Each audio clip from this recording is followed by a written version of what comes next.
परयस्य च केवलं तस्मै ज्येष्ठाय ब्रह्मणे नमः। तस्मै ज्येष्ठाय ब्रह्मणे नमः। आर्य समाज मेहरोनी के प्रधान आदरणीय श्री पुरुषोत्तम जी, मंत्री आदरणीय श्री लखनलाल जी आर्य, अन्य सभी पदाधिकारीगण और इस जूम ऐप के माध्यम से गीता महोत्सव के इस कार्यक्रम को सुन रहे सभी धर्म प्रेमी सज्जनों, वंदनीय माताओं, बहनों, युवा साथियों, हमने आपके सामने कल भगवान कृष्ण के द्वारा दिया गया जो गीता का उपदेश है, आज से 5100 लगभग 50 वर्ष पूर्व कुरुक्षेत्र के युद्ध के मैदान में अर्जुन जब हताश निराश हो चुका था, जब उसके मन में नकारात्मकता आ चुकी थी, जब वो अपने कर्तव्य को छोड़ चुका था, ऐसे में भगवान कृष्ण ने उसे वापस खड़ा किया, उसको एक विचार दिया, उसको एक चिंतन दिया। सज्जनों, जो परिस्थितियां अर्जुन के सामने थी, आज वही परिस्थितियां हम सबके सामने भी है। हमारे जीवन में भी कई बार उदासी आ जाती है। हम भी कई बार पारिवारिक परिस्थितियों के कारण से, आर्थिक समस्याओं के कारण से, शारीरिक परेशानियों के कारण से हम निराश हो जाते हैं, उदास हो जाते हैं, किम कर्तव्य विमूढ़ होते हैं कि अब हम क्या करें। और कई लोग तो इस परेशानियों से बचने के लिए अपने शरीर को भी नष्ट करने का प्रयास करते हैं और नष्ट भी कर देते हैं। तो ऐसे समय में देखिए, हमारे शास्त्र कहते हैं, एक बात आप नोट कर लीजिए अपने जीवन में कि न वै शरीरस्य सतः प्रिया प्रियो अपहति रस्ति। ये उपनिषद का ये वाक्य है। और उपनिषद के हमारे ऋषि कहते हैं कि जब तक मनुष्य का शरीर है, तब तक उसके जीवन में सुख और दुख रहेंगे। यानी कि जब तक हम इस मनुष्य संसार में रहेंगे, हम जब तक हमारी मुक्ति नहीं हो जाती और जब तक हमें संसार में हमारा आना जाना रहेगा, सजनों, तब तक हमारे जीवन में परेशानी रहेगी, समस्याएं रहेगी, न जाने कितने प्रकार की प्रॉब्लम्स हमारे जीवन में आएगी। इसलिए इस समस्याओं से भागना या समस्याओं से अपने आप को विचलित करना या समस्याओं से घबरा जाना, ये मनुष्य का स्वभाव नहीं होना चाहिए। धर्म का जो पहला लक्षण बताया है हम मनुस्मृति में, वो है धैर्य। और धैर्य का अर्थ होता है हम धैर्य रखें। कोई भी जीवन में समस्या आए, परेशानी आए, तो हम धैर्य के साथ में उन समस्याओं का समाधान करने का प्रयास करें। और एक बात हमेशा ध्यान रख लें कि मेरे जीवन में कोई भी परेशानी आ रही है, तो आप ये सोचिए कि जो परेशानी आ रही है मेरे जीवन में, क्या ये पहली बार आई है, किसी इस संसार में मेरे ऊपर पहली बार ही आई है या पहले भी कई बार आ चुकी है। मान लीजिए आपका कोई प्रिय व्यक्ति मृत्यु उसकी हो जाती है, आप बड़े दुखी हैं, परेशान हो जाते हैं, रोते हैं कि साहब अब क्या होगा, मेरा क्या होगा। तो जरा आप थोड़ी देर रुक करके विचार करें कि जो मेरे परिवार में मृत्यु हुई है, क्या ये पहली मृत्यु है मेरे पास, मेरे घर में, या इस संसार में मैं पहला ही व्यक्ति हूं जो मेरे साथ ऐसा हुआ है। तो आपको लगेगा कि नहीं, पहले आप नहीं है। आपके जैसे हजारों लाखों लोग ऐसे संसार में हैं जिनके साथ ये घटना पहले घट चुकी है। तो संसार में कोई भी ऐसी समस्या नहीं है जो पहली बार हुई हो। अनंत बार ये सारी समस्याएं संसार में आ चुकी है और जब तक ये संसार रहेगा तब तक आएगी। जब तक हमारा जीवन है तब तक आर्थिक परेशानी भी आएगी, शारीरिक परेशानी भी आएगी, सामाजिक परेशानी भी आएगी, राजनीतिक और पारिवारिक हर प्रकार की समस्याएं जीवन में आ सकती है और हमें उसके लिए तैयार भी रहना चाहिए। कई लोग, चलो मैं इस बात को आगे मैं बढ़ाऊंगा, थोड़ा एक भजन मेरे को याद आ गया, तो मैं एक पहले भजन से अपनी इस बात को हम शुरुआत करेंगे। आइए आप और हम सभी मिलकर के, बड़ा प्यारा सा एक गीत है पथिक जी का, जो जिसको हम गुनगुना लेते हैं। उसके बाद फिर हम अपने गीता प्रवचन के इस कार्यक्रम का हम लगातार इसको जारी रखेंगे। और आप भी अपने मोबाइल को म्यूट रखें और म्यूट रखते हुए ताली भी आप बजा सकते हैं। अपने वीडियो को आप ऑन कर लें और आप एक दूसरे को देखते हुए ताली बजाते हुए आनंद के साथ में मेरे साथ आप भजन को आप गुनगुना सकते हैं। प्रभु नाम जप ले सुबह शाम जप ले, यूं ही सारी उम्र चली जाए ना। प्रभु नाम जप ले सुबह शाम जप ले, यूं ही सारी उम्र चली जाए ना। जब से मानव का चोला है पाया, जब से मानव का चोला है पाया, तूने ईश्वर कभी नहीं ध्याया। दिन गुजार करके बाजी हार करके, प्यारी प्यारी उम्र चली जाए ना। ओम नाम जप ले सुबह शाम जप ले, यूं ही सारी उम्र चली जाए ना। ओम अक्षर हृदय में बैठा ले, ओम अक्षर हृदय में बैठा ले, उसकी महिमा का दीपक जला ले। सच्चे नाम के बिना अच्छे काम के बिना, ये तुम्हारी उम्र चली जाए ना। ओम नाम जप ले प्रभु नाम जप ले, यूं ही सारी उम्र चली जाए ना। रहता हर वक्त हैरान क्यों है, बंदे पल पल परेशान क्यों है। रहता हर वक्त हैरान क्यों है, बंदे पल पल परेशान क्यों है। चिंता छोड़ दे सभी बंधन तोड़ दे अभी, ये तुम्हारी उम्र चली जाए ना। प्रभु नाम जप ले सुबह शाम जप ले, यूं ही सारी उम्र चली जाए ना। उसके पथ के पथिक ने पुकारा, फिर ना अवसर मिलेगा दोबारा। ये विचार करके बेड़ा पार करके नर नारी उम्र चली जाए ना।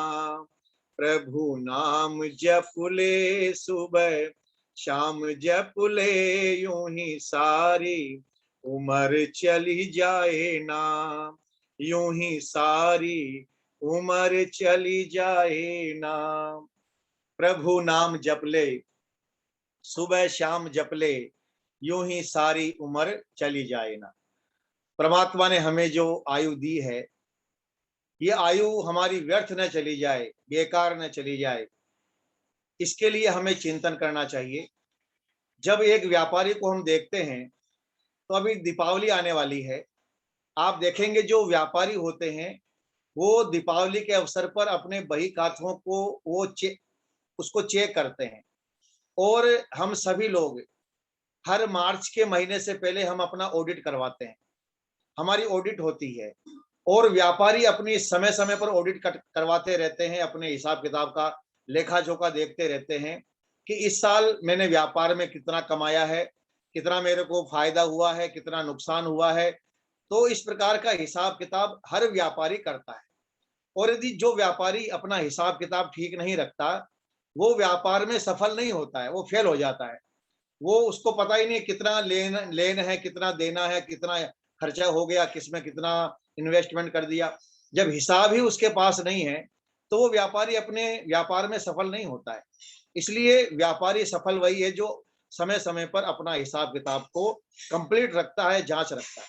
सज्जनों, ऐसे ही हमारा ये जीवन, परमात्मा ने जो हमें जीवन दिया है, इस जीवन को हम अच्छे रास्ते पर चला रहे हैं, गलत रास्ते पर चला रहे हैं, हमारा जीवन सफल हो रहा है या नहीं हो रहा है, इसके लिए हमें चिंतन करना चाहिए। परमात्मा ने हमें जो आयु दी है, आयुर्वेद कहता है 4 प्रकार की आयु होती है। एक आयु होती है हितायु हितायु। एक जीवन होता है उस व्यक्ति का जो अपने काम को हित के काम में लगाता है, समाज सेवा के अंदर लगाता है, परोपकार में लगाता है, धर्म में लगाता है, इस प्रकार का जो उसका जीवन होता है उसको कहते हैं हितायु, हितायु वाला जीवन। और एक आयु होती है सुखायु। सुखायु के अंदर क्या होता है कि व्यक्ति का जो जीवन होता है वो सुखपूर्वक बीतता है, उसके जीवन में हर प्रकार की सुख सुविधाएं हैं, वो अपना खाता पीता कमाता है और उसको किसी दिन दुनिया से मतलब नहीं। कई लोग होते हैं जो अपना कमाते भी खूब हैं, अच्छा खूब खाते पीते हैं और उसके बाद अपना मर जाते हैं। तो वो अपने जीवन को तो सुखपूर्वक बिता देते हैं, वो तो उनका सुखायु जीवन है। उनको अच्छी तनख्वाह मिलती है या उनको अच्छा पैसा, पैसे की इनकम उनके पास में अच्छी है और इसके लिए उनके पास सारी अच्छा मकान है, अच्छी गाड़ियां उनके पास है, खाने पीने की रहने की कोई दिक्कत उनके जीवन में नहीं है। तो उनका उनकी जो आयु होती है वो है सुखायु, वो सुखपूर्वक अपने जीवन को बिताते हैं। तो ये हो गया दूसरी प्रकार की आयु। तीसरी प्रकार की आयु होती है सज्जनों, उसको कहते हैं दुखायु, जिसके जीवन में हमेशा बीमारी, कमजोरी, अपंगता है, परतंत्रता है, गुलामी है, उसके पास किसी प्रकार का कोई साधन नहीं है, कोई सुविधा उसके पास में नहीं है, न गाड़ी है, न उसके पास अच्छा मकान है, न वो अच्छे कपड़े पहन सकता है, न अच्छा खा सकता है। तो उसका जीवन बीमारी में, कमजोरी में, धन के अभाव में, साधनों के अभाव में बीत जाता है। तो ऐसी आयु को कहते हैं दुखायु। तो एक हो गई दुखायु, एक हो गई सुखायु और एक होगी अहितायु। अहितायु का मतलब होता है जो व्यक्ति अज्ञान में डूबा हुआ रहता है, जो जिसके मन में धर्म के प्रति बिल्कुल रुचि नहीं है, अच्छे कार्यों के प्रति बिल्कुल रुचि नहीं है, और वो जो व्यक्ति गुस्सेल स्वभाव का होता है, क्रोधी स्वभाव का होता है, जो द्वेष करता है, ईर्षा द्वेष जिसके अंदर बहुत ज्यादा है, जो दूसरों का नुकसान करने की भावना रखता है, ऐसा व्यक्ति होता है अहित आयु, जो अपने जीवन का अहित करता है। तो चार प्रकार से हमारी आयु होती है। जीवन तो हमारा बीत रहा है, आयु तो हमारी जा रही है, लेकिन इस आयु को, इस समय को हम कहाँ लगा रहे हैं, किस स्थान पर हम उसे खर्च कर रहे हैं। तो ये चार प्रकार की आयु जो है आयुर्वेद ने बताई है। एक बार मैं वापस रिपीट कर देता हूं, आपको याद हो जाएगी। सबसे पहले हितायु। हितायु कहते हैं जो अपने जीवन को, अपने समय को, अपने धन को, अपने बुद्धि को सेवा में लगाता है, दूसरों के भले में लगाता है, परोपकार में लगाता है। वो व्यक्ति बुद्धिमान होता है, समझदार होता है, वो जहां जाता है सब उसका सम्मान करते हैं, खूब उसका मान सम्मान होता है। तो ऐसे व्यक्ति का जो जीवन होता है वो हितायु, वो हितकारी होता है, अपना भी भला करता है, दूसरों का भी भला करता है। दूसरा है अहित आयु, जो अपना नुकसान करता है और दूसरों का भी नुकसान करता है, खुद क्रोध करता है, ईर्षा द्वेष करता है, अपना भी नुकसान कर रहा है, दूसरों का भी नुकसान कर रहा है, और धार्मिक नहीं है, अज्ञान में डूबा हुआ रहता है, वो है अहित आयु।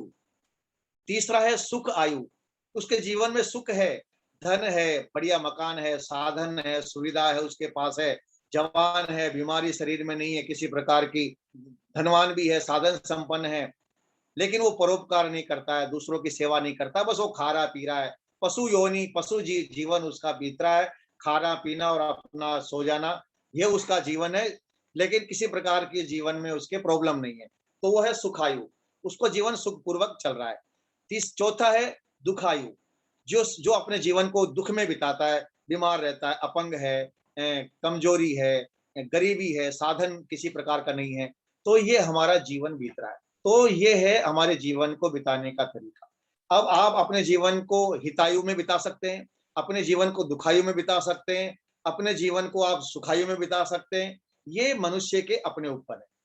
आयुर्वेद ये कहता, हमारे शास्त्र कहते हैं कि मनुष्य अपने जीवन की उन्नति, भगवान कृष्ण ने कहा उद्धरेत आत्मना आत्मानम न आत्मानम अवसादेत। मनुष्य स्वयं अपने जीवन का निर्माण कर सकता है, स्वयं अपने जीवन का पतन कर सकता है, स्वयं अपने जीवन को अच्छा बना सकता है, और मनुष्य स्वयं अपने जीवन को गिरा भी सकता है। तो भगवान कृष्ण ने कहा उद्धरेत आत्मना आत्मानम, कि अपने जीवन का विकास स्वयं करो। कोई दूसरा व्यक्ति आकर के आपको सुखी नहीं कर सकता। आपको सुखी होना है, आपके जीवन में सुख आए, समृद्धि आए, तो इसके लिए सज्जनों आपको ही मेहनत करनी पड़ेगी। हम यहाँ एक गलती कर जाते हैं, हम अपने कर्मों को नहीं देखते। हम जब हमारे जीवन में दुख सुख होता है तब तो हम किसी को याद नहीं करते, लेकिन जब हमारे जीवन में दुख आता है परेशानी आती है, संकट आता है, फिर हम पंडित जी के पास जाते हैं कि महाराज बड़ी परेशानी हो रही है, मेरा हाथ देख के बताओ इसमें क्या समस्या है, मेरा पंचांग देखो, मेरा जन्म जन्म पत्री देखो। फिर पंडित जी भी पन्ने को उलटते पुलटते हैं, फिर कहते हैं तेरे ऊपर तो 7.5 लग गया, तेरे ऊपर तो शनि ग्रह लग गया, तेरे ऊपर तो राहु का प्रकोप हो गया। इस प्रकार के वो आपको अंधविश्वास में डाल देते हैं। और फिर क्या होता है, उस अंधविश्वास में आप फंस जाते हैं। फिर कहते हैं साहब क्या करना पड़ेगा इस परेशानी से बचने के लिए? बोले भाई शनि ग्रह है, इसको उतारना पड़ेगा, राहु चढ़ गया, इसको उतारना पड़ेगा। अब आप सोचिए, शनि ग्रह जो इस पृथ्वी से भी विशाल है, बड़ा है, और हमारी पृथ्वी से भी वो करोड़ों किलोमीटर दूर है, वो शनि ग्रह एक व्यक्ति पर कैसे चढ़ सकता है और पंडित जी इसको कैसे उतार सकते हैं? तो ये अंधविश्वास की जो बातें हैं, इनमें हम लोग फंस जाते हैं। जबकि दोष किसका है? न कोई वास्तु दोष होता है, वेद में किसी भी प्रकार के इन दोषों का वर्णन नहीं है। ये जो वास्तु दोष है, ग्रह दोष है, शनि दोष है, और हाथ का दोष है, पंचांग का दोष है, मुहूर्त का दोष है, दिशाओं का दोष है, सज्जनों ये सारे दोष अंधविश्वास की श्रेणी में आते हैं। इनका हमारी वैदिक संस्कृति से दूर दूर से कोई संबंध नहीं है, इनका वेद में कोई वर्णन नहीं आता है। दोष किसका है? दोष है हमारा अपना। जब मनुष्य अपना दोष नहीं देखता है कि मेरे जीवन में यदि परेशानी आई है तो निश्चित रूप से मेरी असावधानी के कारण से, मेरे कुछ बुरे कर्मों के कारण से, मेरी अज्ञानता के कारण से आई होगी, तो उसको हमें जांचना चाहिए, उसे परेशानी को दूर करने का हमें उपाय करना चाहिए। इसलिए इसलिए जो है, किसी का फोन आ गया, इसलिए हमें इन बातों पर ध्यान देना पड़ेगा। तो परमात्मा ने हम सबको, हम सभी जीवों को कर्म करने की आजादी दे रखी है। ये मनुष्य स्वतंत्र है कर्म करने में, इसलिए संस्कृत में इसे स्वतंत्र कर्ता कहा है। ये कर्ता स्वतंत्र है, ये अच्छा भी कर सकता है, ये बुरा भी कर सकता है। आप कितना भी अच्छा काम करके आप संत, महात्मा, ऋषि मुनि, एक अच्छे व्यक्ति बन सकते हैं, और बुरा काम करके आप राक्षस, पिशाच, नर पिशाच भी ये इंसान बनता है। रावण भी मनुष्य था, राम भी मनुष्य थे, वो कोई उनके कोई सींग पूंछ नहीं थी, लेकिन वो हमारी तरह मनुष्य ही थे। लेकिन उन्होंने अच्छे काम किए तो उनकी पूजा होती है, एक ने बुरा काम किया तो उसका अपमान होता है। तो सज्जनों, ये मनुष्य जो है स्वयं अपने कर्मों का करने वाला है। आत्मा स्वतंत्र है कर्म करने में, ये अच्छा भी कर सकती है, बुरा भी कर सकती है। आप अपने गलत व्यवहार से अपने परिवार में अशांति पैदा कर सकते हैं। मैंने कल आपसे कहा था, यदि आप शराब पीते हैं, नशा करते हैं, और नशा करते हैं तो आपके घर में अशांति रहती है। अब उसका जिम्मेदार कौन है? उसका जिम्मेदार कोई शनि ग्रह, बृहस्पति ग्रह, मंगल बुध ग्रह नहीं है, कोई आपका मकान वास्तु दोष उसका जिम्मेदार नहीं है, उसके जिम्मेदार हम स्वयं हैं। तो जब तक हम अपनी कमजोरियों को दूर नहीं करेंगे, जब तक हम अपनी बुराइयों को दूर नहीं करेंगे सज्जनों, तब तक हमारे जीवन में सुख नहीं आएगा। महर्षि दयानंद सरस्वती ने एक मंत्र बड़ा अद्भुत हमको दिया है, विश्वानि देव सवितर दुरितानि परासुव यद भद्रम तन्नासुव। ये मंत्र बड़ा प्रसिद्ध मंत्र है, और इस मंत्र का उन्होंने अर्थ लिखा है, और अर्थ लिखते हुए उन्होंने कहा, संपूर्ण दुर्गुण, दुर्व्यसन और दुख हमारे परमात्मा दूर करे। तो इसमें दो शब्द उन्होंने दिए, दुर्गुण और दुर्व्यसन, और तीसरा है दुख। तो मैं समझता हूं दुर्गुण, दुर्व्यसन यदि जिस मनुष्य के जीवन में होंगे, उसके जीवन में दुख जरूर आएगा। ये आप नोट कर लें अपनी नोटबुक के अंदर। यदि आपके जीवन में कोई दुर्गुण है, यदि आपके जीवन में कोई दुर्व्यसन है, तो सज्जनों तीसरा जो दुख है वो आपके जीवन में जरूर आएगा। फिर चाहे आप कितने भी मंत्रों का जाप कर लें, कितना भी आप पूजा पाठ कर लें, कितना भी आप तीर्थ स्नान कर लें, कितने भी आप विद्वान हो जाएं, कितने भी आप दानी परोपकारी हो जाएं, कुछ होने वाला नहीं है। जब तक मनुष्य अपने दुर्गुणों को दूर नहीं करता है, जब तक मनुष्य अपने दुर्व्यसनों को दूर नहीं करता है, तब तक चाहे वो किसी भी जाति का हो, किसी भी मत पंथ का व्यक्ति हो, उसके जीवन में दुख आएगा ही आएगा। इसलिए परमात्मा ने हम सबको इन दुखों से बचने का उपाय बताया। और वो उपाय क्या है? उपाय है कि हम अच्छे रास्ते पर चले, हम श्रेष्ठ मार्ग पर चलें, और ये मनुष्य श्रेष्ठ मार्ग पर चल करके ही अपने जीवन को अच्छा बना सकता है। इसलिए मैंने आपके सामने भगवान कृष्ण का वो श्लोक उद्धृत किया था, जिसमें भगवान कृष्ण कहते हैं, योगो भवति दुःखहा। कितना अद्भुत मंत्र उन्होंने दिया भगवान कृष्ण ने। यदि आज कृष्ण को मानने वाले लोग इस बात को, कृष्ण की इस एक बात को मान ले, एक बात को, कि योगो भवति दुःखः, कि योग करने से दुख दूर होते हैं। अब योग केवल आसन प्राणायाम का नाम योग नहीं है। ये भी आप इसको आप अपने आप को ठीक कर लें कि साहब मैं तो रोज प्राणायाम करता हूं, या मैं रोज शीर्षासन करता हूं, सर्वांगासन करता हूं, मत्स्यासन करता हूं, भुजंगासन करता हूं। केवल ये योग नहीं है। ये तो योग के दो हिस्से हैं, आसन और प्राणायाम। योग के जो 8 अंग है सज्जनों, उसमें सबसे पहला है यम, और उसके बाद है नियम, अहिंसा, सत्य, अस्तेय, ब्रह्मचर्य, अपरिग्रह, सोच, संतोष, तप, स्वाध्याय, ईश्वर प्रणिधान। ये 10 जो उपाय हैं, ये प्रत्येक मनुष्य के लिए आवश्यक है।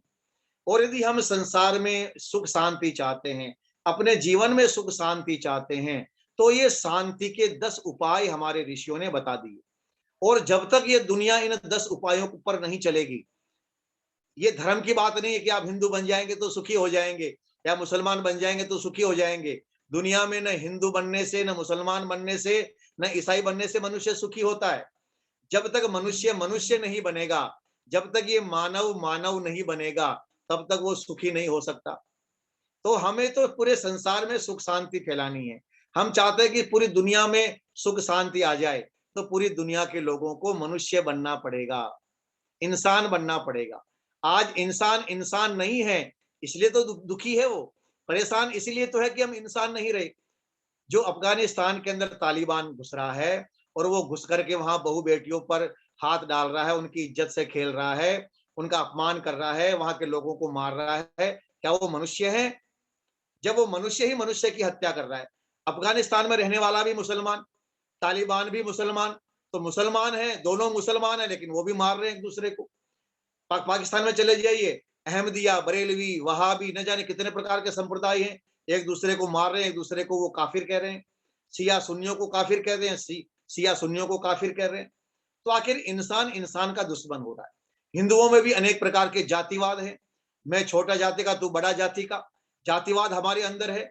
तो हमारे अंदर भी इंसानियत की कमी है, मुसलमानों में भी है, ईसाइयों में चले जाइए, वहां पर भी कोई कैथोलिक है, कोई प्रोटेस्टेंट है, वहां पर भी जातिवाद, अनेक प्रकार की समस्या वहां है। बौद्धों में चले जाइए, हीनयान महायान उन्होंने बना रखे हैं।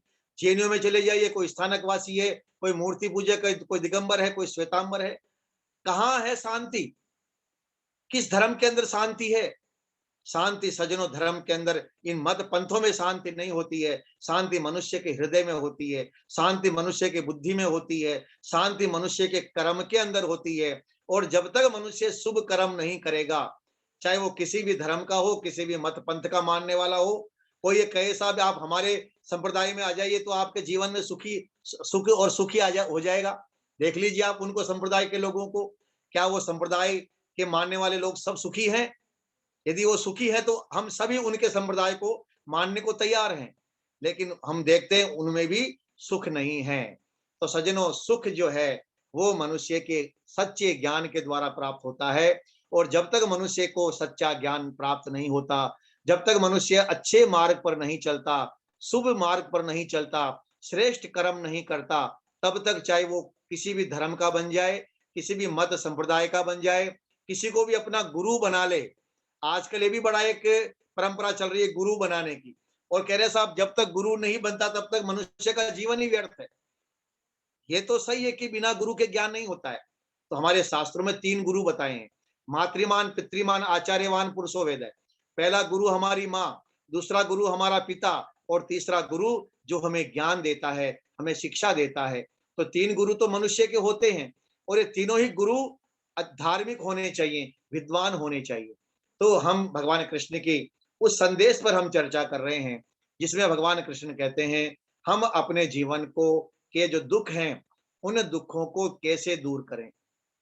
और गीता का जो संदेश है सज्जनों, ये संदेश केवल हिंदुओं के लिए नहीं है, क्योंकि गीता हिंदुओं का धर्म ग्रंथ नहीं है, वेद हिंदुओं के धर्म ग्रंथ नहीं है, ये संपूर्ण मानव जाति के धर्म ग्रंथ हैं। कहीं आप मेरी इस बात को पकड़ के मत बैठ जाना कि आप तो साहब हिंदू का नहीं मानते हो, किसका मानते हो। संपूर्ण मानव जाति के धर्म ग्रंथ हैं, क्योंकि जितने भी मत और संप्रदाय बने, धर्म बने हैं, ये सारे धर्म तो 2000-3000 साल पुराने हैं।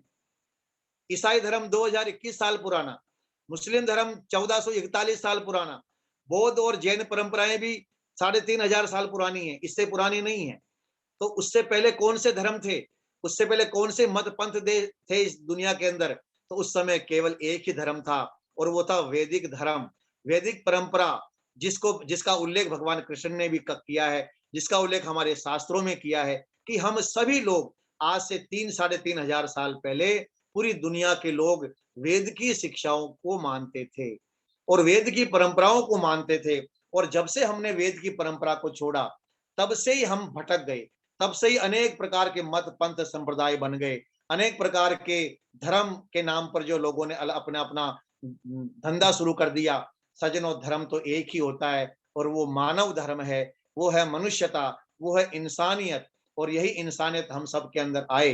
तो भगवान कृष्ण का जो संदेश है, ये संदेश केवल हिंदुओं के लिए नहीं है, ये संदेश मुसलमानों के लिए भी है, ईसाइयों के लिए भी है, संपूर्ण मानव जाति के लिए भगवान कृष्ण का संदेश है। और जो भी भगवान कृष्ण के संदेश को अपने जीवन में धारण करेगा, अपने जीवन में उतारेगा, इनके अनुसार अपने जीवन को चलाएगा, उसी के जीवन में शांति आ जाएगी। एक कृष्ण का, मैंने कल भी आपसे कहा, कृष्ण का भक्त है लेकिन कृष्ण की बात नहीं मानता, तो उसके जीवन में शांति आने वाली नहीं है। शांति तो उसी के जीवन में आएगी जो कृष्ण की बात को मानेगा। तो भगवान कृष्ण ने कहा, युक्त आहार, युक्त विहार, युक्त चेष्टस्य कर्मसु, युक्त स्वप्न व बोधस्य, योगो भवति दुःखहा, कि तुम्हारे जीवन में जो योग है वो दुखों को दूर करने वाला होगा। तो उसके लिए उन्होंने पहला सूत्र बताया, अपने आहार को ठीक रखो, अपने भोजन को ठीक कर लीजिए, अपने खान पान को ठीक कर लो। ये जो हमारा शरीर है, ये शरीर भोजन से चलता है। दो है, एक है मन, एक है शरीर। तो हमारा जो जीवन है वो चलेगा विचारों से, और जो हमारा शरीर है वो चलता है भोजन से। तो मनुष्य जैसा भोजन करता है वैसा ही उसका शरीर बनता है, जैसा भोजन करता है वैसा ही उसका मन बनता है। ये भी आप ध्यान में रखिएगा कि भोजन का जो सूक्ष्म भाग है, जब जैसे ही हम भोजन करते हैं, भोजन पहले आमाशय में जाता है, आमाशय के बाद उसको ग्रहणी में आता है, उसके बाद फिर वो छोटी आंत में आता है, वहां उसका भोजन जो है उसका रस बनता है। वो रस बन जाता है, या उस भोजन के दो हिस्से हो जाते हैं, एक हिस्सा रस और एक हिस्सा मल। जो मल होता है वो बड़ी आंत के द्वारा शरीर से बाहर आ जाता है, और कुछ मल जो है फिर उसके बाद वो रस बनता है। फिर रस से रक्त, मांस, मज्जा, अस्थि, मेद और शुक्र, ये 7 धातुओं का निर्माण हमारे शरीर में निरंतर होता रहता है। हर 4-5 दिन के अंदर में एक धातु बन जाती है। रस बन जाएगा, फिर 4-5 दिन में रक्त बन जाएगा, फिर मांस बन जाएगा, मज्जा बन जाएगी, अस्थि बन जाएगा, मेद बन जाएगा और शुक्र। ये शुक्र, पुरुषों में शुक्र, महिलाओं में रेत, रेतस उसको कहते हैं आयुर्वेद की भाषा में। और पुरुषों में शुक्र और महिलाओं में रेत, ये 7 धातुओं का निर्माण होता है। और जो शुक्र है उसका सूक्ष्म भाग है ओज। ओज कहते हैं हमारे शरीर के अंग अंग में जो शक्ति है, सामर्थ्य है। मैं बोल रहा हूं, आप सुन रहे हैं, हमारे हमारे बुद्धि काम कर रही है, ये ओज से, ये बल से काम कर रही है। तो ये हिस्सा बनता है, और उसका सूक्ष्म भाग बनता है मन। मन का निर्माण भी सज्जनों भोजन से होता है, निरंतर मन में परिवर्तन होता रहता है। तो मन, भोजन से हमारा मन भी बनता है। तो अब आप देखिए, भोजन हमने किया, भोजन हमने किया तो उसका रस बन गया, मल बाहर आ गया, रस से फिर धातुओं का निर्माण हुआ, तो वो धातुएं हमारे शरीर को के अंदर फिर वो काम करती है, उससे खून बनेगा, मांस बन रहा है, हमारे शरीर में ताकत आ रही है, हमारा शरीर का पूरा ढांचा, स्ट्रक्चर जो है वो भोजन से बन गया। और उस फिर मन भी बनता है, और मन क्या काम करता है? मन करता है विचार विमर्श करता है, ये करना चाहिए, वो करना चाहिए, इस प्रकार का जो चिंतन है वो मन करता है। अब यदि मान लीजिए आपने भोजन, भोजन भी 3 प्रकार का, भगवान कृष्ण ने भोजन के ऊपर बड़ा विस्तार से वर्णन किया है। आयु सत्व बलारोग्यम, सुख प्रीति विवर्धना, रस्या स्निग्धा स्थिरा हृदया, आहारा सात्विक प्रिया। 3 प्रकार के आहार बताए भगवान कृष्ण ने, सात्विक आहार, राजसिक आहार और तामसिक आहार। सात्विक मतलब सबसे उत्तम, सबसे बढ़िया आहार कौन सा? आहार मतलब भोजन, कई बार लोग जो है थोड़े संस्कृत के शब्दों को नहीं समझ पाते हैं। तो आहार का मतलब भोजन जो हम खाते हैं। तो भगवान कृष्ण ने कहा सबसे पहला आहार है सतोगुणी आहार। सबसे उत्तम क्वालिटी का आहार कौन सा? तो उन्होंने कहा जिस आहार को करने से हमारी आयु बढ़ती है, आयु बल, हमारे शरीर में शक्ति बढ़ती है, आयु बल, आयु सत्व, बल आरोग्य, सत्व यानी बुद्धि, आयु बढ़ती है, हमारी बुद्धि का विकास होता है, हमारे शरीर में बल की वृद्धि होती है, आयु सत्व बल आरोग्य, जिस भोजन के करने से हमारा शरीर का स्वास्थ्य बढ़ता है, स्वास्थ्य अच्छा बनता है, आरोग्य, सुख, प्रीति विवर्धना, हमें सुख बढ़ाने वाला, जिस भोजन को करने से आपको सुख मिले, जिस भोजन को करने से आपको स्वास्थ्य लाभ मिले, जिस भोजन को करने से आपकी बुद्धि का विकास हो, जिस भोजन को करने से आपके अंदर प्रसन्नता आ जाए, प्रसन्न आत्म इंद्रिय मन, कि हमारे शरीर की और हमारी इंद्रियां प्रसन्न हो जाए।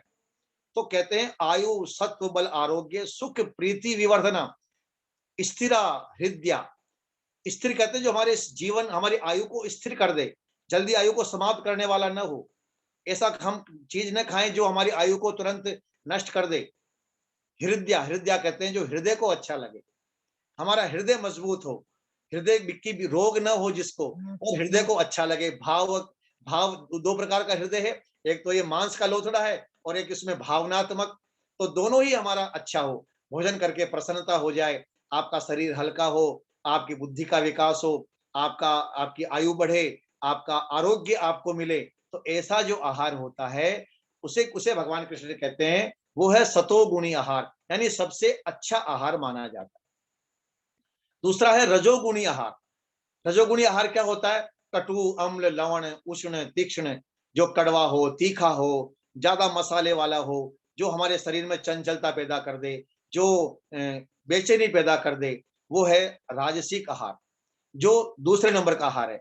और तीसरे नंबर का आहार है तामसिक आहार। यात यामम गतरसम पूति पर्युषितम चयत उच्छिष्टम अपि च मेध्यम आहारा राज तामसा प्रिया। जो बासी है हो गया है, बासी भोजन, हिंसा करके प्राप्त किया हुआ भोजन, तो इस प्रकार का जो झूठा भोजन जिसमें किसी प्रकार का रस नहीं है, ऐसा भोजन जो हम करते हैं वो है तामसिक आहार। तो ये तीन प्रकार के आहारों का वर्णन भगवान कृष्ण करते हैं। तो अब हमें जो भोजन करना है, देखिए कई बार क्या होता है कि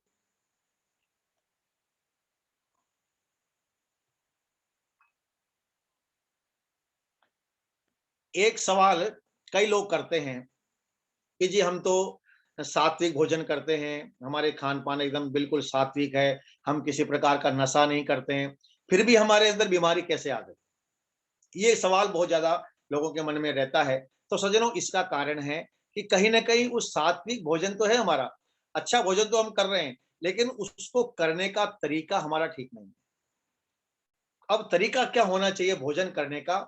उसके 14 नियम हैं जो आयुर्वेद ने बताए हैं। अब 14 नियम तो बहुत ज्यादा है, आपको जो याद रह जाए देखें, आप अपनी बुद्धि का प्रयोग कर लें, आपको वो 14 नियम कौन कौन से याद रह सकते हैं भोजन के। ज्यादा कठिन बात नहीं है, सरल बात है। तो आप यदि लिख भी सकते हैं तो अपने नोटबुक में आप नोट भी कर सकते हैं। तो आहार के बारे में आयुर्वेद कहता है 14 नियम है, मेथड ऑफ मील, आहार की विधि हमारी क्या हो। तो संस्कृत का श्लोक मैं नहीं बोलूंगा, सीधा सीधा मैं अपनी बात को आगे बढ़ाऊंगा क्योंकि समय की अपनी मर्यादा है। तो आयुर्वेद ये कहता है कि जब जो आप भोजन करते हैं, पहली बात हो भोजन कैसा होना चाहिए, का उष्णम अस्नियात, उष्णम अस्नियात। भोजन का पहला नियम है कि भोजन आपका गर्म होना चाहिए। गर्म का मतलब बहुत ज्यादा गर्म नहीं, गर्म का मतलब है ताजा भोजन आपका हो। और हम भारतीयों का तो बड़ा सौभाग्य है कि हम तो ताजा भोजन करते हैं, सुबह भी बनता है हमारे घर में, शाम को भी चूल्हा जलता है, सुबह भी चूल्हा जलता है, और कईयों के घर में तो दिन में कई बार चूल्हा जल जाता है। तो दो समय हमारे घर में चूल्हा जलता है, सुबह और शाम को। तो उस समय हम ताजा भोजन चूल्हे के पास में बैठ करके, रसोई में बैठ करके आराम से हम भोजन कर लेते हैं। ये हम भारतीयों का सौभाग्य है। बाकी आप कई देश देश ऐसे हैं जहाँ इतनी ठंडक रहती है कि वहां चूल्हा तक नहीं जलाया जाता, तो फिर वो बासी रोटियां, ब्रेड और कोल्ड ड्रिंक्स और इस प्रकार की चीजें उसे ला करके अपने फ्रिज को भरा रखते हैं, फिर वही चीजें महीने महीने भर पुरानी चीजें वो लोग खाते हैं। तो वो तो दुर्भाग्यशाली लोग हैं। हम सौभाग्यशाली हैं भारत के लोग, जो हमारे घर में हमारी माताएं बहनें रोज सुबह और शाम चूल्हा जलाती है और हमको ताजा भोजन मिलता है। तो पहला भोजन का नियम है सज्जनों, उष्णम अस्नियात, हम ताजा भोजन करें, गर्म भोजन करें। अब गर्म भोजन तो है, तो दूसरा नियम का हमें ध्यान रखना पड़ेगा, मात्रावत अस्नियात, कि भोजन तो आपका ताजा है, भोजन तो अच्छा है आपका, लेकिन वो मात्रा अनुसार आपको खाना है। मात्रा कितनी? हमारा जो आमाशय है, कहते हैं इसका एक हिस्सा पानी के लिए रखो, एक हिस्सा हवा के लिए रखो और एक हिस्सा इसको अन्न से भरो। अब हम क्या करते हैं, पूरा ठूस ठूस करके हम खा लेते हैं। तो मात्रा के अनुसार भोजन करना चाहिए, अपनी आयु के अनुसार। मात्रा यानी उस समय अपनी आयु देख लें आप, अपने आपकी आयु क्या है। यदि आप 25 साल के युवा हैं तो आप 4 रोटी 5 रोटी, आप जितना आप मेहनत, शरीर आपका मजबूत है, आप व्यायाम करते हैं, कसरत करते हैं, मेहनत करते हैं, तो आप अपने हिसाब से खा सकते हैं। तो 25 साल का युवा और एक 80 साल का बूढ़ा व्यक्ति है, उसको अपने आहार पर विशेष ध्यान रखना पड़ेगा। तो अपनी आयु के अनुसार, मात्रा के अनुसार भोजन करना चाहिए। अब इस विषय पर हम आगे भी चर्चा आपके सामने करेंगे। तीसरा है वीर्य विरुद्धम असनियात, ऐसा हम भोजन न करें जो हमारे शरीर में जाकर के विरुद्ध काम कर जाए। कैसे विरुद्ध काम कर जाए? जैसे कहते हैं घी और शहद यदि बराबर मिला लिया जाता है तो वो जहर बन जाता है। अब घी भी बहुत अच्छा होता है, शहद भी बहुत अच्छा होता है, लेकिन दोनों को यदि आपने एक साथ खा लिया तो वो जहर का काम करेगा। इससे व्यक्ति को बहुत समस्या पैदा हो जाएगी, बीमारी बीमारी पैदा हो जाएगी। दूध बहुत अच्छा होता है, दही बहुत अच्छा होता है, लेकिन दोनों को यदि आपने एक साथ खा लिया, कई परिवारों में हमें जाना होता, कई बार कार्यक्रम में बाहर जाते हैं प्रवचन आदि के लिए, तो जब भोजन के लिए बुलाते हैं तो थाली में वो रायता भी रख देते हैं और खीर भी रख देते हैं, टमाटर भी रख देते हैं और नींबू भी रख देते हैं। बोले साहब ये बहुत अच्छा भोजन है। हमने कहा जी भोजन तो आपका बहुत अच्छा है, लेकिन इसमें एक गड़बड़ हो गई। क्या गड़बड़ हो गई? आपने इसको विरुद्ध भोजन कर दिया। अब रायता है, छाछ है, दही है और दूध है, खीर है, उसका आपस में मेल नहीं है, वो आपस में दुश्मन है। या तो आप खीर खाएं या आप दही खाएं, दोनों में से एक ही आप खा सकते हैं। दोनों खाएंगे तो नुकसान होगा। या तो आप टमाटर खा लीजिए या आप नींबू खा लीजिए। अब नींबू दही इनका आपस में मेल नहीं है, दो खट्टी चीजें एक साथ न खाएं। और दही भी आप खाते हैं, दही बहुत अच्छा होता है, स्वास्थ्यवर्धक होता है, लेकिन आयुर्वेद ने तो इसका भी नियम बता दिया। आयुर्वेद ये कहता है कि नक्तम दधिम न भुंजित है, रात को कभी दही नहीं खाना चाहिए। रात का समय है तो रात के समय में यानी शाम को 5 बजे 4 बजे बाद में, रात के समय में कभी भी दही का सेवन नहीं करना चाहिए। तो रात को कभी दही नहीं खाएं, दही खाना है तो आप दिन में खा सकते हैं। तो तीसरा नियम है सज्जनों, वीर्या विरुद्धम असनियात, जो हमारी शरीर में शक्ति को क्षीण कर दे, हमारे शरीर में बीमारियां पैदा कर दे, ऐसी चीजों को एक साथ नहीं खाना चाहिए। अगला है इष्टे देश से असनियात, जहां भोजन आप करते हैं वो स्थान आपका साफ सुथरा होना चाहिए। तो कॉमन बात है, हम सभी जानते हैं। दूसरा है सर्वोपकरणम असनियात, हमारे जो साधन हैं वो भी अच्छे होने चाहिए। तीसरा है न अति द्रुतम असनियात, ये बड़ा महत्वपूर्ण है। अगला पॉइंट जो है, लगभग ये पॉइंट अपना हो गया 8वां पॉइंट। न अति द्रुतम असनियात, जल्दी जल्दी भोजन नहीं करना चाहिए। कई बार हम लोग है ना, कई लोगों को लोग कहते हैं साहब खाने की फुर्सत नहीं है, हम दिन भर इतने बिजी रहते हैं कि हमको तो खाने का भी टाइम नहीं मिलता है। फिर वो जल्दी जल्दी ऑफिस में या ऑफिस से भाग करके अपने घर आते हैं, दुकान से भाग करके अपने घर आते हैं, 10 मिनट में 5 मिनट में खाना खाया और भाग जाते हैं। हमने कहा भी आराम से भोजन करो, बोले टाइम नहीं है हमारे पास। अरे भाई कमाते किसके लिए हो? कमाते तो खाने के लिए, और खाने का टाइम आपके पास में नहीं है। तो आयुर्वेद ये कहता है न अति द्रुतम असनिया, जल्दी भोजन नहीं करें। भोजन में कम से कम आपके 20 मिनट 25 मिनट का समय आपको भोजन में लगना चाहिए। आराम से शांति से आप चबा चबा कर भोजन करें। 32 दांत भगवान ने दिए हैं तो 32 बार चबा लो, 32 बार नहीं तो कम से कम 25 बार तो चबाओ। कई लोग तो 2-3 बार मुंह को ऊपर नीचे करेंगे और तुरंत बस, जैसा कि उनको जल्दी जाना हो। तो न अति द्रुतम अस्मिया, बहुत जल्दी जल्दी भोजन नहीं करना चाहिए। अगला है 9वां नियम है, न अति विलंबेन विलंबितम असनियात। न अति विलंबितम असनियात, कि बहुत धीरे धीरे भी नहीं, बैठे हैं आराम से आधा घंटा 1 घंटा हो गया, पौन घंटा हो गया, बैठे हैं आराम से भोजन कर रहे, नहीं, ये भी गलत है। 25 मिनट का आपका समय भोजन में लगे, इससे ज्यादा आधा घंटा 1 घंटा आप लेकर के बैठे हुए हैं, बातें करते जा रहे हैं, आराम से खाते जा रहे हैं, ये गलत है। और अगला नियम है, 10वां नियम है, अजल्पन। अजल्पन असनियात। अजल्पन का अर्थ होता है बिना बात किए हुए भोजन करें। कई लोगों की आदत होती है, वैसे तो बोलेंगे नहीं, लेकिन भोजन करते समय ही बहुत ज्यादा बोलते रहते हैं। तो भोजन करते समय नहीं बोलना चाहिए। कोई आवश्यक हो तो आप बोल सकते हैं भी, ये दे दीजिए, ये मत दीजिए, इतना है। लेकिन बस सारी बातें उनको भोजन के समय याद आती है। देश दुनिया की सारी बातें, घर परिवार की सारी बातें कई लोग भोजन के समय करते हैं, ये बहुत गलत बात है। तो आयुर्वेद कहता है जलपन असनियात, कि बिना बोले भोजन करें। अगला नियम क्या कहता है, 11वां नियम कहता है अहसन असनियात, बिना हंसे हुए, हंसना नहीं चाहिए भोजन के समय। आप थोड़ा गंभीर रहें, शांत रहें, और आराम से आप भोजन करें। 12वां नियम है सज्जनों, तन मना असनियात, बहुत महत्वपूर्ण है ये। तन्मय होकर के जब आप भोजन करें तो आपका मन पूरी तरह से भोजन में लगा हो, भोजन का जो स्वाद है वो आपको आना चाहिए। जब आप भोजन करेंगे और यदि आप तन्मय होकर के भोजन करते हैं, चबा चबा कर भोजन करते हैं, तो आपको लगेगा कि रोटी आपकी कितनी मीठी है। लोगों को अभी रोटी का स्वाद का ही पता नहीं है। आप रोटी को, टुकड़े को बिना सब्जी दाल का प्रयोग किए केवल रोटी को आप मुंह में लीजिए और उसे आप 40 बार चबाइए, आपको उस रोटी में मीठापन का स्वाद आए। लेकिन हमें पता ही नहीं कि रोटी भी मीठी होती है। बस हमने मुंह में लिया, 2-4 बार मुंह को ऊपर नीचे किया और तुरंत निगल जाते हैं। तो तन्मय नहीं होते हम। और कई लोगों की आदत होती है, भोजन करेंगे तो टीवी चला करके बैठ जाए, कि उनको सारा टीवी भोजन के समय ही देखना होता है। समाचार भी भोजन के समय, फिल्म और सीरियल भी भोजन के समय देखना होता है। ये आयुर्वेद के अनुसार गलत है। आयुर्वेद कहता तन्मय होकर के आपका मन उस समय पूरी तरह से भोजन में डूब जाए, भोजन का स्वाद पता हो, सब्जी का स्वाद आपको आए, सलाद का स्वाद आए। 4 प्रकार के होते हैं भोजन में चीजें, खाने वाली, चबाने वाली, पीने वाली और चाटने वाली, ये 4 चीजें होती है भोजन में। इसके आप आराम से आप खा भी सकते हैं, चबा भी सकते हैं, आप पी भी सकते हैं, आप चाट भी सकते हैं। जैसे चटनी है चाटने के लिए, छाछ है पीने के लिए, चबाने के लिए सलाद है, खाने के लिए रोटी है, सब्जी है, दाल है। तो इन चीजों का हम स्वाद लेकर के भोजन करें। तो स्वाद कब आएगा, जब हमारा मन एकाग्र होगा।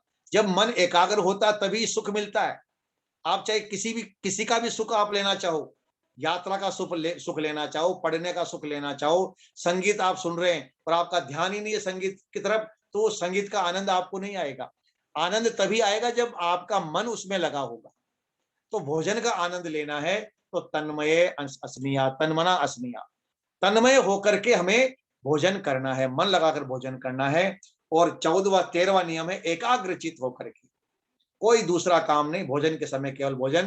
अपना मोबाइल आप आराम से रख दीजिए। कई लोग भोजन करते जाते हैं, फोन पर बात कर रहे हैं, भोजन करते जाते हैं। अरे भाई, तुम कितने बुद्धू हो, भोजन बात कर रहे हो, भोजन भी कर रहे हो, ये भी गलत है, ये भी गलत है। या तो भोजन कर लो या फिर बात ही कर लो। तो फोन आता है उस समय आप कह दीजिए भाई अभी मैं भोजन कर रहा हूँ, 15 मिनट बाद में बात करूंगा। ऐसे कोई आप राष्ट्रपति प्रधानमंत्री तो हो नहीं कि आप फोन पर बात नहीं करोगे तो आपका कोई बहुत बड़ा नुकसान इस देश का होने वाला है। तो जब आप अपने अपने आप को सोचिए कि हम क्या है। 10-15-20 मिनट अपने लिए दीजिए आप। 20 मिनट आप भोजन के लिए आराम से, शांति से, आराम से टीवी बंद कर दें, फोन बंद कर दें, फोन को दूर रख दें, शांति से आप भोजन कीजिए। तो तन्मना असनी, आप एकाग्रचित होकर के, तन्मय होकर के भोजन करें। और फिर कहा, अंतिम है 14वां नियम, आत्मानम अभिसमीक्षे वो असनिया, आत्मानम अभिसमीक्षे, अपने शरीर की शक्ति को, अपने शरीर के सामर्थ्य को, अपनी आयु को, इन सारी बातों को देख करके व्यक्ति को भोग खाना चाहिए। कई बूढ़े बूढ़े होते हैं, आंतें कमजोर हो जाती है, दांत खत्म हो जाते हैं, लेकिन जीभ जो है ना, ये जीभ बूढ़ी नहीं होती है।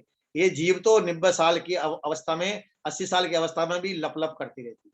उन बूढ़ों बूढ़ों को 80 साल की उम्र में भी उनको हलवा चाहिए, उनको गरिष्ठ भोजन चाहिए। अरे भाई, आंतें कमजोर हो गई है तो आप हल्का भोजन करो, ये है, उपवास रखो, कई ज्यादा ज्यादा खाने वाला व्यक्ति की उम्र ज्यादा बढ़ जाएगी, ऐसा नियम नहीं है।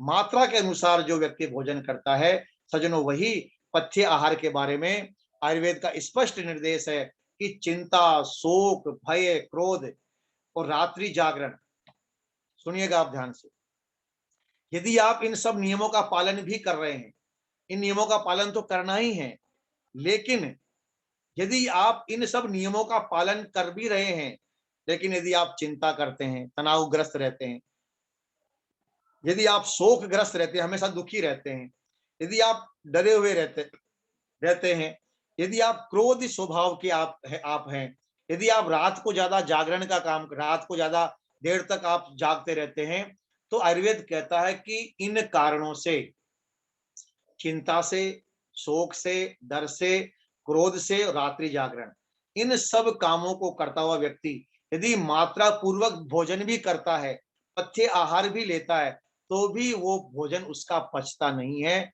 और वो भोजन भी उसको नुकसान पहुंचाता है। तो हमें अपने भोजन को भी ठीक करना है, अपने भोजन की व्यवस्था को भी हमें ठीक करना है और साथ में अपने मन को भी ठीक रखना है। सज्जनों, दो प्रकार की बीमारी आयुर्वेद कहता है, एक शारीरिक रोग होते हैं, एक मानसिक रोग होते हैं। तो शरीर के रोग तो आप दवाइयों से दूर कर सकते हो, लेकिन जो मानसिक रोग हैं, इनका इलाज तो अध्यात्म के द्वारा ही होता है, सत्संग के द्वारा, स्वाध्याय के द्वारा, संध्या उपासना के द्वारा, ध्यान के द्वारा ही इनका उपाय होता है। तो शरीर के रोगों को से भी हम बचें और मानसिक रोगों से भी हम बचें, क्योंकि अब समय मुझे आगे ज्यादा इजाजत नहीं दे रहा है बोलने के लिए, 9 बज चुके हैं। इसलिए आज हमने आपके सामने चर्चा की, थोड़ा सा विषय हमने लिया कि जो हम भोजन करते हैं, भोजन की हमारी क्वालिटी अच्छी हो, भोजन की क्वांटिटी ठीक हो, भोजन का की मात्रा ठीक हो, और चौथी बात जो मैं आपको निवेदन करना चाहूंगा, वो है समय के अनुसार आप भोजन करें। यदि आप डायबिटीज के पेशेंट है या आप किसी प्रकार के रोग हैं, आपको है या रोग नहीं भी है, तो अपना भोजन का आप समय निश्चित कर लीजिए। यदि आप समय पर भोजन करते हैं,